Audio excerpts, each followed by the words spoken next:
السلام عليكم ورحمة الله. معاكم محمود عمر مستر عريش، وكالعادة الفيديو ده طالع من دبي. بحاول أكون متحمس شوية عشان خاطر تعبان.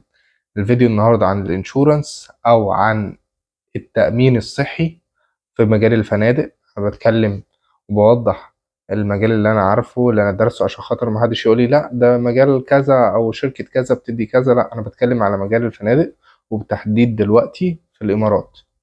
علشان خاطر انا اشتغلت في فنادق في مصر، طريقة التأمين الصحي بتاعت في مصر احسن كتير على فكرة من الامارات. التأمين الصحي اللي كنت باخده في الشركة اللي في مصر كان فول انشورنس، تأمين كامل. لكن التأمين الصحي هنا هاف انشورنس، اللي هو نص نص تأمين صحي. يعني مثلا لو هتعمل حاجة في اسنانك، تعمل حاجة عينيك، تعمل حاجة في ودانك، الكلام ده مش تبع التأمين. الموضوع يعني دخلت في القصة دي ازاي؟ ان هو انا عايز اعرف عن التأمين وكده. انا من 4 ايام او من 5 ايام بالظبط خدت يومين اوف. فاول يوم اوف بتاعي تعبت، صحيت عندي سخونية، والموضوع مش لطيف خالص. وكان يعني مش برد طبيعي يعني. فقعدت يومين، اليوم التالت المفروض ان انا اجي الشغل او اروح الشغل. فكلمتهم قلت لهم انا جاي الشغل بس انا تعبان، واليوم اللي بعده مش هاجي. فطبيعي علشان خاطر تاخد سيك ليف او تاخد اجازة مرضية، سيك ليف يعني اجازة مرضية. في مصر مثلا الفنادق اللي كنت فيها في مصر فبيقول لي، بقول لهم مثلا انا تعبان، بيقولوا لي في عياده موجوده في الفندق الريزورت، اللي هو المنتجعات السياحيه او الفنادق ال5 نجوم في مصر. بيبقى فيها عياده للجست وللموظفين في نفس الوقت. ينفع الموظف يروح لو في حاجه مستعصيه، يعني حاله تعدي امكانيات العياده، اللي هي يعتبر الى حد ما فيرست ايد، واكتر شويه من الفيرست ايد، اللي هو الإسعافات الأولية. وأنت عايز إشعة، عايز تحاليل، فبيطلعوك مستشفى. بس أول حاجة بتزور طبيب الفندق. بتروح أنت مثلا عندك برد مش عارف إيه، بيكتب لك حاجة وخلاص. لكن أنت محتاج حاجة أكتر، بيبعتك على المستشفى يعمل لك تحويل على المستشفى. فإحنا هنا ما عندناش دكتور في الفندق، في الإمارات، في الفندق اللي أنا فيه يعني. قلت لهم أنا عايز سكليف، فقالوا لي اوكي. بتروح بقى بتشوف بقى المستشفى اللي انت بتتعاقد معاها ايه، او الفندق اللي متعاقد معاه ايه. انا مش معايا كارنيه تامين صحي، مش معايا اي حاجه، وبطيخه مش فاهم اي حاجه لسه.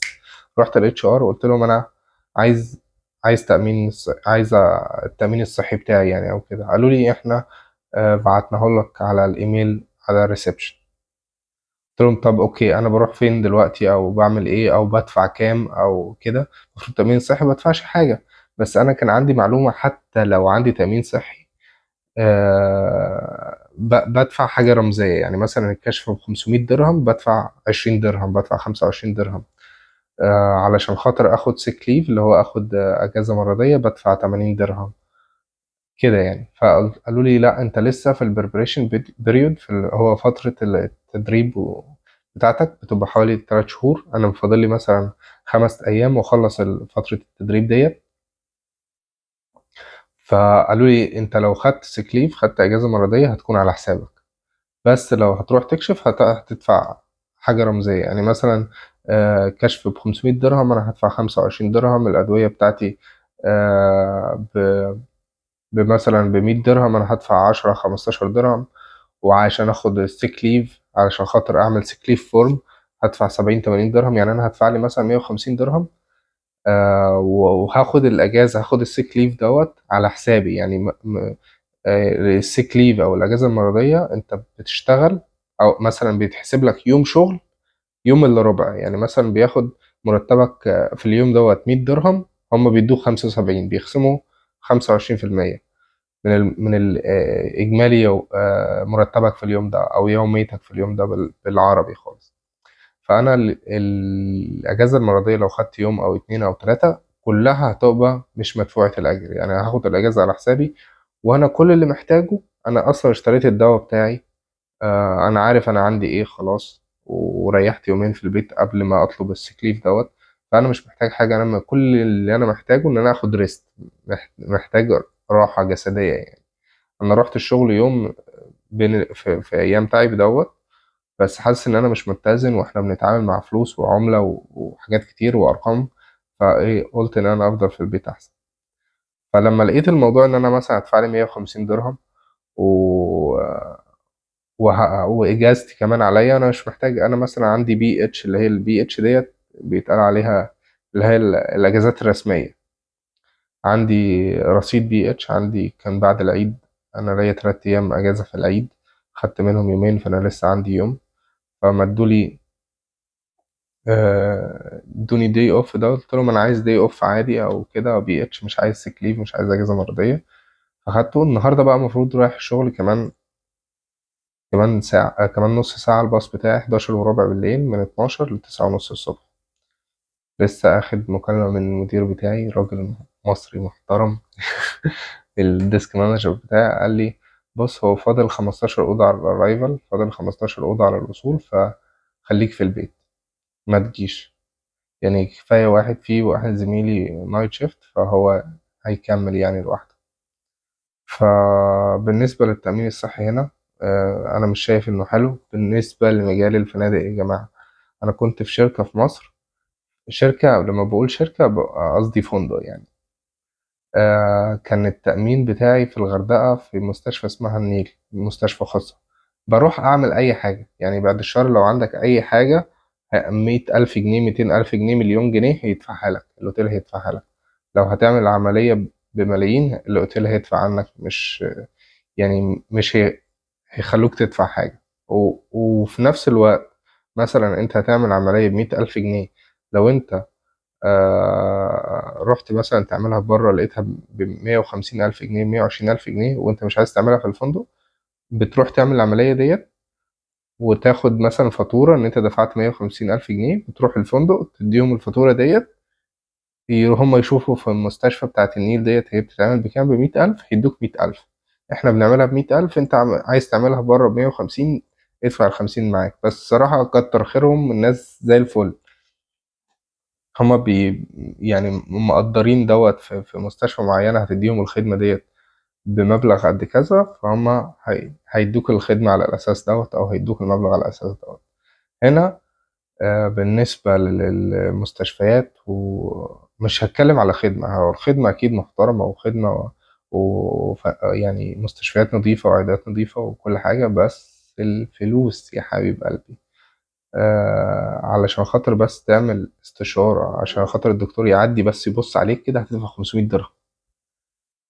السنان هنا، موضوع السنان صعب جدا. فبالنسبة للناس اللي مثلا لسه جاي جديد او طالع، اعمل تشيك اب كامل على نفسك. يعني شوف سنانك انت وجاي، حتى اللي هي الحاجات العادية بقى. يعني انت مثلا، انا لسه في اول شهر ليا هنا، جالي برضو دور برد وكده، سوري. ف هتروح تدفع لك مثلا 150 درهم في الصيدلية. ال 150 درهم دول يعني هتحس ان انت لسه جاي بقى بتحسب العملة المصري ومش عارف ايه. يعني انت هتدفع لك 2000 جنيه عشان خاطر رايح تجيب حاجة من الصيدلية. لو فاتك تاكسي وفاتك المترو وهتركب تاكسي، يعني أنا مثلا أنا بستخدم المترو أول ما جيت، ففاتني المترو قفل، عشان خاطر أروح بيتنا تاني دفعت 150 درهم. يعني أنا دفعت 100 درهم ب1300 جنيه مصري، فأنا دفعت حوالي 2000 جنيه علشان خاطر أروح البيت. ده أغلى تاكسي في العالم ده ولا إيه؟ فأنت مثلا بالنسبة للتأمين الصحي، أو مثلا تعمل يعني تشيك اب على جسمك، بالذات سنانك. بالذات سنانك، ما تطلعش من مصر او من سوريا او من العراق او من لبنان غير لما، يعني مثلا تكلفة في بلدك بنسبة 100% هتكون أرخص من هنا بكتير، أضعاف الأضعاف. فمهم جدا تعمل تشيك اب على نفسك، وتجيب الحاجات اللي انت محتاجها معاك. يعني انت مثلا بتستخدم دواء معين، فيتامين معين، حتى الحاجات ديت. انا فاكر مثلا ايه، بقول لا انا هجيب ايه بس، واشيل ايه في الشنطه، ولا اشيل ايه.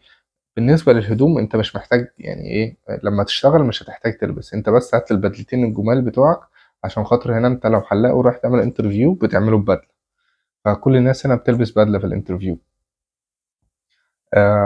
سامحوني على موضوع التصوير من البيت دوت، انا كل ما اطلع من حاجه يطلع لي حاجه. يعني انا بقول رمضان، بقول العيد، بقول المطر. فكل ما اجي اطلع اصور يطلع لي حاجة. دلوقتي انا تعبان وقاعد في البيت، ربنا يسهل بقى ايه واطلع اصور الايام الجاية. السلوجان بتاعنا سوري، في حاجة تانية. في حد سألني قال لي في معاش، يعني مثلا لما بتطلع بعد يعني مثلا بعد 60، بعد عمر 60، وانت بتدفع مثلا او انت شغال في شركة بيدوك معاش او كده. حبيب قلبي، بالنسبة لموضوع المعاش دوت، يعني من غير ما اسأل، يعني انت اسأل وظبط نفسك في الموضوع دوت. انا هديك معلومة كده ايه لوجيك اللي هو عقليا. مفيش دولة عربية بتديك معاش. يعني انت مثلا لو في بلدك، لو انت مثلا مصري وبتدفع تأميناتك كل سنة ومرتبك 10,000 جنيه، كان بيدوك معاش 1000 جنيه. فانت جاي دولة تانية مش بلدك ومش مواطن وعايز تاخد معاش، مفيش دولة عربية بتدي معاش لغير مواطن. ديت على قد معلوماتي، يعني لو حد بس خد كلامي وعدل عليه، يعني روح دور تاني، ما تاخدش كلامي ده ثقة، عشان خاطر انا اخده لوجيك واخده من ناس يعني ايه، معلومة كده سألت حد، لكن مش متأكد 100%. متأكد 100% لنفسي، لكن ما بديكاش المعلومة دي 100%. اسأل تاني لو انت يعني مهتم بالموضوع ده. بس من وجهة نظري ان مفيش دولة عربية بتدي معاش نهائي يعني. الدول الأوروبية أنا معاك في الموضوع دوت، إن في ناس بتروح تشتغل وكده. أصل أنت مثلا الدول العربية، أنت مثلا هتقعد 20 سنة مش هتقدم على جنسية كمان، مكاش الحق. يعني مثلا مصر ممكن، في ناس بقى بتقعد بال20 سنة في مصر وعيالها تاخد الجنسية وكده، سواء فلسطينيين أو كده. لكن دول عربية تانية تاخد جنسية مفيش. قليل قوي يعني. في حالات زي كده بس قليلة قوي. دلوقتي عايزين نقول ايه؟ التوفيق لكم جميعا ان شاء الله. زي ما كل مرة بنتمنى للناس التوفيق، وانتوا كمان لازم تقولوا معانا السلوجان: العريش تسلم وتعيش. تحياتي لكم جميعا.